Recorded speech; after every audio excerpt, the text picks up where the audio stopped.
बिस्मिल्लाहिर्रहमानिर्रहीम। अस्सलामु अलैकुम। आज मैं आपसे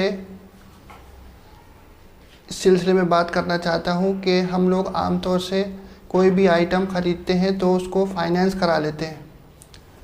जो फ़ाइनेंस के अंदर क्या होता है कि हमको किस्तों में पेमेंट करना होता है, लेकिन उससे ये होता है कि हमको इंटरेस्ट का पेमेंट करना होता है। तो जो भी आइटम आता है वो जो उसकी एक्चुअल कॉस्ट होती है उससे कई गुना ज़्यादा हमको पेमेंट करना होता है। और इस चीज़ को करने से कई बार हमारा ये होता है कि कोई चीज़ अगर 10,000 रुपये की है तो हमको उसके लिए 15,000 या 20,000 रुपये का पेमेंट करना पड़ता है। और अगर ये पेमेंट बीच में मिस होता है 1 महीने या 2 महीने या 3 महीने, तो उसके लिए उसके ऊपर अलग से एक पेनल्टी लग जाती है और पेनल्टी का पेमेंट अलग से करना पड़ता है। अगर हम पेनल्टी का पेमेंट नहीं करते और इंस्टॉलमेंट का पेमेंट भी नहीं करते तो बैंक या कोई भी फाइनेंस की कंपनी जिससे हमने फ़ाइनेंस कराया है हमारा वो सामान लेके चली जाती है। मिसाल के तौर पे अक्सर ये देखा गया है कि बहुत सारे लोग अपनी कार्स को या ऑटो को फाइनेंस कराते हैं और बीच में अगर वो पेमेंट नहीं कर पाते तो बैंक वाले उनको डराते हैं और धमकाते हैं और उसके बाद फिर बॉक्सर्स को भेज देते हैं उनको डराने के लिए। और फिर साथ में फिर उसके बाद उनकी ज़बरदस्ती उनसे उनकी गाड़ी या ऑटो वगैरह छीन लिया जाता है और उसकी नीलामी करके उस पैसे की वसूली कर ली जाती है।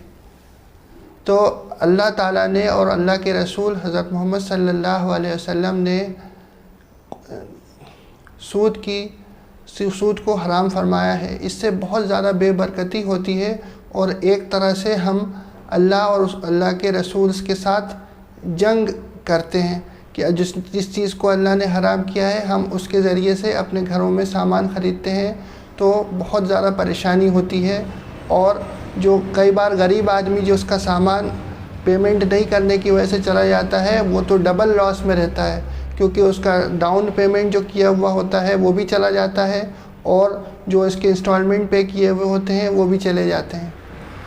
इसी तरह से कई बार ये भी देखा गया है कि कई मरतबा समूह लोन के ज़रिए से लेडीज़ का एक्सप्लॉयटेशन भी होता है। ऑफिसर्स बुलाते हैं उनको और उनको मॉलेस्ट करते हैं और कई बार उनको बहुत तरीक़े से सेक्सुअली असॉल्ट भी किया जाता है। तो इसीलिए बेहतर ये है कि हम लोग कोई भी चीज़ ख़रीदें तो उसमें फ़ाइनेंस ना करवाएं और सारा का सारा पैसा जब हमारे पास आ जाए या फिर हमें कहीं से कर्ज़ हसना मिल जाए तो फिर हम उस चीज़ को ख़रीदें। ये हमारे लिए और हमारी सोसाइटी के लिए ज़्यादा बेहतर ऑप्शन है, जिससे हम लोग परेशानी में मुब्तला भी नहीं होंगे और हमें एक्स्ट्रा पेमेंट भी नहीं करना पड़ेगा।